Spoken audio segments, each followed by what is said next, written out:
Audio Jungle। Hello दोस्तों, नमस्कार। REET exam CTET second grade first grade ये psychology की क्लास हम यहाँ पर देख रहे हैं। साइकोलॉजी, बाल विकास एवं शिक्षा शास्त्र, इम्पोर्टेंट 30 क्वेश्चन देखेंगे इस सीरीज में। और ये टेस्ट सीरीज चल रही है 5 नंबर वाली। और यहाँ पर देखिए क्वेश्चन, यहाँ पर आपको बताना है, सही ऑप्शन का चयन करना है। तो देखो यहाँ पर क्वेश्चन क्या कह रहा है। अधिगम को प्रभावित करने वाला व्यक्तिगत कारक है। अधिगम को प्रभावित करने वाला व्यक्तिगत कारक आपको यहाँ पर बताना है। संचार के साधन, समवयस्क समूह, अध्यापक, परिपक्वता, आयु। यहाँ पर सही ऑप्शन क्या होगा? अधिगम को प्रभावित करने वाला व्यक्तिगत कारक, व्यक्तिगत कारक। तो यहाँ पर इसका सही विकल्प होगा परिपक्वता, आयु। ऑप्शन डी, ऑप्शन डी सही होगा दोस्तों। यहाँ पर अधिगम को प्रभावित करने वाला व्यक्तिगत कारक कौन सा है? परिपक्वता एवं आयु, ऑप्शन डी। दूसरा क्वेश्चन है, पावलोव के प्रयोग में कुत्ते का घंटी बजने पर लार आने की क्रिया कहलाती है। 4 ऑप्शन है, स्वाभाविक अनुक्रिया, प्राकृतिक अनुक्रिया, संबंध अनुक्रिया और संबंध उद्दीपक। यहाँ पर सही ऑप्शन क्या होगा? पावलोव के प्रयोग में कुत्ते का घंटी बजने पर लार आने की जो क्रिया होती है वो क्या कहलाती है? तो यहाँ पर आपको सही ऑप्शन क्या करना है? अरे ऑप्शन सी सही होगा, संबंध अनुक्रिया। संबंध अनुक्रिया है ये, तो सही ऑप्शन सी। प्यारे साथियों, चैनल पर पहली बार देख रहे हो तो चैनल को सब्सक्राइब कर लो, क्योंकि मैं इसी तरह का कंटेंट आप सबके लिए लेकर आता रहता हूँ। और वीडियो को लाइक नहीं किया है तो लाइक कर दीजिए, क्योंकि मैं आप सबके लिए इम्पोर्टेंट क्वेश्चन लेकर आता रहता हूँ। ये साइकोलॉजी है दोस्तों, और हमने यहाँ पर ऐसे क्वेश्चन ऐड किए हैं जो या तो पिछले एग्जाम में आए हुए हैं और या फिर आने वाले हैं। महत्वपूर्ण क्वेश्चन है दोस्तों ये। आप अगर किसी भी प्रतियोगी परीक्षा की तैयारी करते हैं जिसमें साइकोलॉजी, शिक्षा, मनोविज्ञान, बाल विकास शास्त्र, इनसे संबंधित कोई क्वेश्चन पूछा जाता है तो आपके लिए ये टेस्ट सीरीज महत्वपूर्ण है। आप शिक्षक भर्ती परीक्षा की तैयारी करते हैं तो उनके लिए ये क्लास महत्वपूर्ण है। तो क्लास को बड़े ध्यान से देखिए। निम्न में से कौन सा सीखने की प्रक्रिया का परिणाम नहीं है? ये है तीसरा क्वेश्चन। कौन सा सीखने की प्रक्रिया का परिणाम नहीं है? अभिवृत्ति, संकल्पना, ज्ञान, परिपक्वता। दोस्तों यहाँ पर सीखने की प्रक्रिया का परिणाम जो नहीं है वो आपको यहाँ पर देखना है। तो दोस्तों यहाँ पर देखो, इसका सही ऑप्शन क्या होगा? Option D. अरे ऑप्शन डी सही कर लो, परिपक्वता। ये सीखने की प्रक्रिया का परिणाम नहीं है दोस्तों, ये तो शरीर से संबंधित है, परिपक्वता। चौथा क्वेश्चन देखते हैं। चौथा क्वेश्चन क्या है? ये रहा चौथा क्वेश्चन। अच्छा अधिगम किस पर निर्भर करता है? अच्छा अधिगम किस पर निर्भर करता है? ये आपको यहाँ पर देखना है। शिक्षक पर, छात्रों की सक्रिय रुचि पर, शिक्षण विधियों, सहायक सामग्री उपयोग पर, उपरोक्त सभी पर। अच्छा अधिगम किस पर निर्भर करता है? तो यहाँ पर देखो, इसका सही विकल्प क्या होगा? अरे इसका सही विकल्प ऑप्शन डी सही होगा इसमें। ऑप्शन डी, उपरोक्त सभी पर, शिक्षक पर, छात्रों की सक्रिय रुचि पर, शिक्षण विधियों और सहायक सामग्री उपयोग पर। तो इस प्रकार ये सभी बातें सही हैं यहाँ पर। अच्छा अधिगम किस पर निर्भर करता है? एक अच्छे शिक्षक पर भी निर्भर करता है ये। छात्रों की रुचि भी होनी चाहिए अधिगम के लिए, शिक्षण विधियां भी ठीक ठाक होनी चाहिए और सहायक सामग्री का भी उपयोग अच्छे तरीके से होना चाहिए। तो ये चारों बातें सही है यहाँ पर, उपरोक्त सभी सही होगा। 5वां क्वेश्चन है, उपलब्धि अभिप्रेरणा का सिद्धांत किसके द्वारा दिया गया।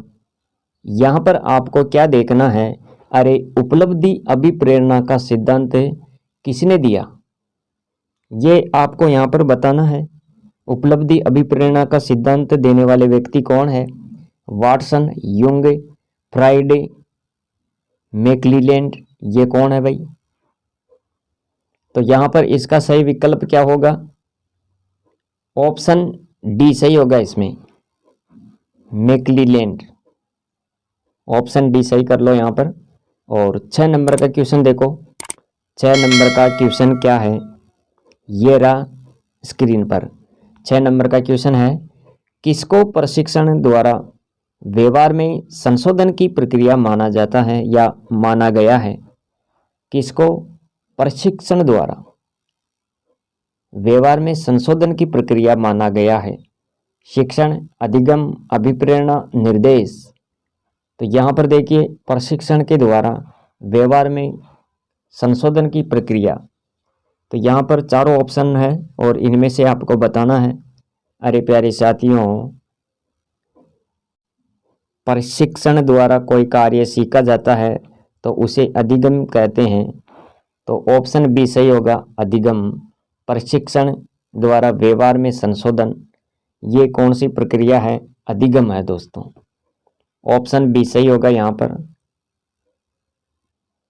7वां क्वेश्चन है, मॉडलिंग की संकल्पना दी गई। मॉडलिंग की संकल्पना किसके द्वारा दी गई, तो देखो यहाँ पर अल्बर्ट बंडूरा के द्वारा, जेबी वॉटसन के द्वारा, फ्राइड के द्वारा, वाइगोत्स्की के द्वारा। इनमें से आपको सही ऑप्शन का चयन करना है। मॉडलिंग की संकल्पना ये किस व्यक्ति ने दी, बताओ यहाँ पर। तो आपको इसका सही विकल्प क्या करना है, अरे ऑप्शन ए सही हो जाएगा इसमें, अल्बर्ट बंडूरा, इसने ये मॉडलिंग की संकल्पना दी है दोस्तों। तो ये था 7वां क्वेश्चन और इसका सही ऑप्शन ए। अगले क्वेश्चन की बात करते हैं। अगला क्वेश्चन क्या है, ये है 8वां क्वेश्चन और इसमें क्या पूछ रहा है यहाँ पर देखो, डिसलेक्सिया।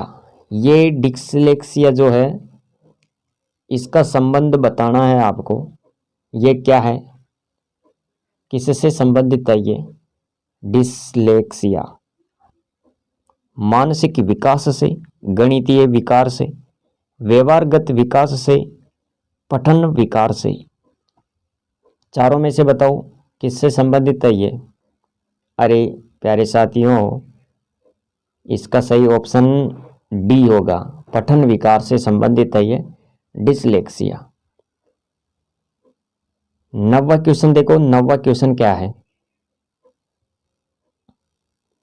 सीखना विकास की प्रक्रिया है, कथन है, ये कथन किसका है, सीखना विकास की प्रक्रिया है, ये कथन किसका है, वुडवर्थ का, योकम, सिम्पसन का, डॉक्टर मैके। इनमें से सही ऑप्शन का आपको चयन करना है। तो बताओ यहाँ पर इसका सही विकल्प क्या होगा। तो प्यारे साथियों, यहाँ पर इसका सही विकल्प ऑप्शन ए, अरे वुडवर्थ का कथन है, ये सीखना विकास की प्रक्रिया है, वुडवर्थ ने कहा था। 10वां क्वेश्चन देखो, नवीन ज्ञान की प्राप्ति होती है, नवीन ज्ञान की प्राप्ति होती है रटने से, ज्ञान स्थानांतरण से, अनुभव और नए अर्थ खोजने से, उपरोक्त में से कोई नहीं। नवीन ज्ञान की प्राप्ति कैसे होती है, क्या करना पड़ेगा, रटना पड़ेगा या ज्ञान स्थानांतरण या फिर अनुभव, नए अर्थ खोजना। यहाँ पर इसका सही ऑप्शन क्या होगा, अरे ऑप्शन सी सही हो जाएगा, अनुभव, अनुभव और नए अर्थ खोजने से। नवीन ज्ञान की प्राप्ति होती है। ऑप्शन सी सही होगा यहाँ पर। और 11वां क्वेश्चन देखो यहाँ पर, विलुप्त होना परिणाम है। विलुप्त होना परिणाम है। अवरोध, पुनर्वलन का अभाव, तनाव दमन। तो यहाँ पर इसका सही विकल्प विलुप्त होना परिणाम है। ऑप्शन बी सही होगा इसमें, पुनर्वलन का अभाव। 12वां क्वेश्चन देखो यहाँ पर, अधिगम का निष्पादन। अधिगम का निष्पादन है अभिवृत्ति, ज्ञान, भाषा, उपरोक्त सभी। अधिगम का निष्पादन, तो यहाँ पर बताओ इसका सही विकल्प क्या होगा। तो प्यारे साथियों, इसका सही विकल्प है ऑप्शन डी, अधिगम का निष्पादन, अभिवृत्ति, ज्ञान, भाषा। ये तीनों है दोस्तों। करते हैं अगला क्वेश्चन क्या है। तो देखो यहाँ पर, ये रहा अगला क्वेश्चन और ये क्या कह रहा है। अरे यहाँ पर देखो, कौन सा कारक थार्नडाइक के अधिगम से सुमेलित नहीं है। यहाँ पर आपको बताना है कौन सा कारक है जो थार्नडाइक के अधिगम से सुमेलित नहीं है। तत्परता, अभ्यास, गुणवत्ता, प्रभाव। यहाँ पर सही ऑप्शन क्या होगा। इसका सही विकल्प ऑप्शन सी हो जाएगा दोस्तों। ऑप्शन सी, गुणवत्ता। 14 नंबर का क्वेश्चन देखो, ये रहा 14 नंबर का क्वेश्चन। किसी व्यक्ति का अधिगम होता है। किसी व्यक्ति का अधिगम होता है बचपन तक, किशोरावस्था तक, प्रौढ़ावस्था तक, जीवन पर्यंत। यहाँ पर सही ऑप्शन क्या होगा। अरे किसी व्यक्ति का अधिगम कहाँ तक होता है, तो यहाँ पर आपको बताना है अधिगम का मतलब सीखना और जीवन पर्यंत तक सीखता रहता है। तो यहाँ पर ऑप्शन डी सही हो जाएगा। अधिगम जिसके बिना संभव नहीं है। अधिगम जिसके बिना संभव नहीं है, वो ऑप्शन आपको यहाँ पर बताना है। अधिगम किसके बिना संभव नहीं है। प्रेरणा, शिक्षक, पाठ्यक्रम, निर्देशन। दोस्तों अधिगम सीखना, सीखने के लिए जो सबसे अहम यहाँ पर भूमिका निभाने वाला ऑप्शन है वो क्या है। तो देखो यहाँ पर प्रेरणा, ऑप्शन ए, मोटिवेशन। ये अगर नहीं है तो फिर अधिगम किसी भी प्रकार का नहीं होगा। इसलिए अधिगम करने के लिए प्रेरणा जरूरी है। यहाँ पर इसके बिना अधिगम संभव नहीं है, तो ऑप्शन ए सही हो जाएगा, प्रेरणा। 16 नंबर का क्वेश्चन है, पर्सनैलिटी शब्द किस भाषा का शब्द है। पर्सनैलिटी शब्द किस भाषा का शब्द है, ये यहाँ पर देखना है। लैटिन, ऑप्शन ए सही होगा इसमें, लैटिन भाषा का शब्द है दोस्तों। और इसी प्रकार अगला क्वेश्चन भी आप ये देखें, यहाँ पर अंग्रेजी के पर्सनैलिटी शब्द की उत्पत्ति हुई। ये जो पर्सनैलिटी शब्द है इसकी उत्पत्ति किससे हुई, यहाँ पर इसका सही ऑप्शन क्या होगा। अरे इसका सही ऑप्शन बी होगा, पर्सोना से इस शब्द की उत्पत्ति हुई। यहाँ पर देखो फिर 18 नंबर का क्वेश्चन है, अहम को कहते हैं। अहम को क्या कहते हैं। अहम को क्या कहते हैं। ऑप्शन बी सही होगा इसमें, ईगो। ऑप्शन बी सही कर लो यहाँ पर। रजोगुण का अर्थ, रजोगुण का अर्थ बताना है। कर्म में लगता है या सुख में लगता है, प्रमाद में लगता है, उपरोक्त में से कोई नहीं। तो प्यारे साथियों इसका सही विकल्प क्या होगा, ऑप्शन ए, कर्म। और 20 नंबर का क्वेश्चन देखो, मनोविश्लेषणात्मक दृष्टिकोण के अंतर्गत आते हैं। मनोविश्लेषणात्मक दृष्टिकोण के अंतर्गत आते हैं, क्या आते हैं देखो, इदम, अहम, परम अहम, उपरोक्त सभी, बताओ मनोविश्लेषणात्मक दृष्टिकोण के अंतर्गत क्या ये सभी आते हैं? तो यहाँ पर ऑप्शन डी सही हो जाएगा, उपरोक्त सभी। इसी प्रकार 21 नंबर का क्वेश्चन देखते हैं। 21 नंबर का क्वेश्चन क्या कह रहा है? ये रहा 21 नंबर का क्वेश्चन, और यहाँ पर आपको बताना है हरमन रोसा परीक्षण का निर्माण कब हुआ। इस परीक्षण का निर्माण कब हुआ? तो यहाँ पर देखिए इसका सही विकल्प क्या हो? ऑप्शन सी, 1921 में हरमन रोसा परीक्षण का निर्माण हुआ। दोस्तों ये आपको यहाँ पर याद रखना है। और 22 नंबर का क्वेश्चन है, मनोविश्लेषण विधि के जन्मदाता कौन है? मनोविश्लेषण विधि के जन्मदाता Hull, Freud, Skinner, Pavlov. Option B सही होगा इसमें, फ्राइड। मनोविश्लेषण विधि के जन्मदाता कौन है? फ्राइड। अब यहाँ पर देखिए 23 नंबर का क्वेश्चन है, अतीन्द्रिय बालक होते हैं। अतीन्द्रिय बालक सचेत, भावात्मक, विनम्र, कठोर, इनमें से सही ऑप्शन बताना है। तो यहाँ पर प्यारे साथियों इसका सही विकल्प है ऑप्शन बी सही कर लो, भावात्मक। अतीन्द्रिय बालक होते हैं भावात्मक, ऑप्शन बी। 24 नंबर का क्वेश्चन है, टीएटी परीक्षण का निर्माण किसने किया? टीएटी परीक्षण का निर्माण किसके द्वारा किया गया? तो यहाँ पर आपको बताना है, अरे ऑप्शन बी सही होगा इसमें, मॉर्गन व मुर्रे ने टीएटी परीक्षण का निर्माण किया दोस्तों।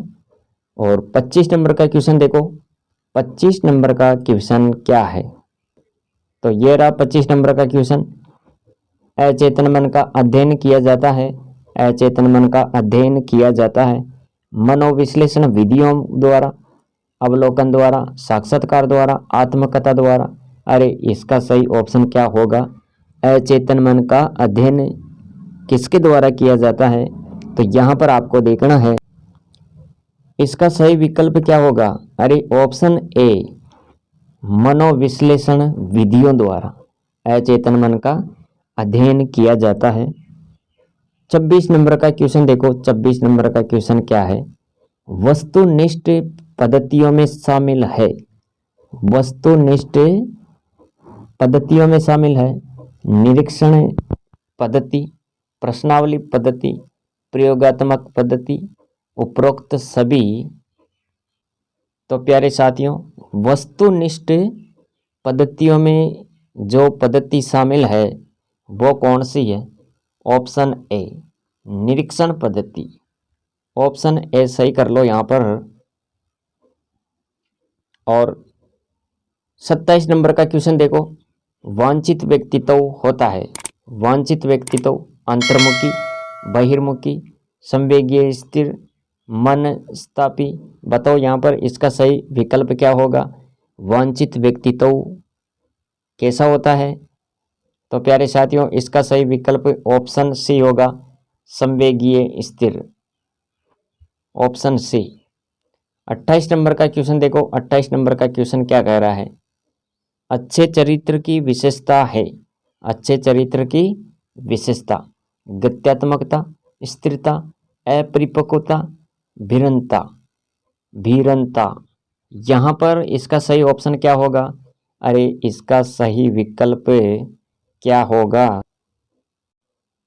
तो प्यारे साथियों इसका सही विकल्प ऑप्शन ए हो जाएगा, गत्यात्मकता। अच्छे चरित्र की विशेषता गत्यात्मकता। आगे बात करते हैं 29 नंबर का क्वेश्चन देखो यहाँ पर, ये रहा 29 नंबर का क्वेश्चन। प्राय मोटे व्यक्ति होते हैं। मोटे व्यक्ति होते हैं हंसमुख, आराम पसंद है उनको, या मनमोजी, या फिर वे सामाजिक होते हैं, या उपरोक्त सभी। बताओ इनमें से सही ऑप्शन क्या होगा? मोटे व्यक्ति होते हैं। तो प्यारे साथियों इसका सही विकल्प ऑप्शन डी सही कर लो, उपरोक्त सभी। हंसमुख भी होते हैं, आराम पसंद है उनको, मनमोजी होते हैं, सामाजिक भी होते हैं। तो ये सभी विकल्प सही होंगे यहाँ पर, उपरोक्त सभी। और प्यारे साथियों आज की टेस्ट सीरीज का ये लास्ट क्वेश्चन है, इनमें से व्यक्तित्व निर्माण में किसका सर्वाधिक महत्व है? सर्वाधिक महत्व ये बताना है आपको यहाँ पर। तो देखो यहाँ पर शिक्षण, अधिगम, स्मृति, प्रतिमान। व्यक्तित्व निर्माण में किसका सर्वाधिक महत्व है? तो यहाँ पर इसका सही विकल्प ऑप्शन डी हो जाएगा, ऑप्शन डी, प्रतिमान। तो दोस्तों ये थी आज की टेस्ट सीरीज जिसमें हमने कुल 30 क्वेश्चन कवर किए हैं और ये महत्वपूर्ण क्वेश्चन है दोस्तों। इससे आपकी तैयारी और भी मजबूत होगी। इसका आप रिवीजन करें और क्लास अपने दोस्त मित्रों तक भी शेयर कर दे ताकि अधिक से अधिक विद्यार्थी मित्र हमसे जुड़ सके और इस टेस्ट सीरीज का वे फ़ायदा उठा सके। तो दोस्तों मिलेंगे अगली क्लास में। आज के लिए इतना ही। Thanks for watching.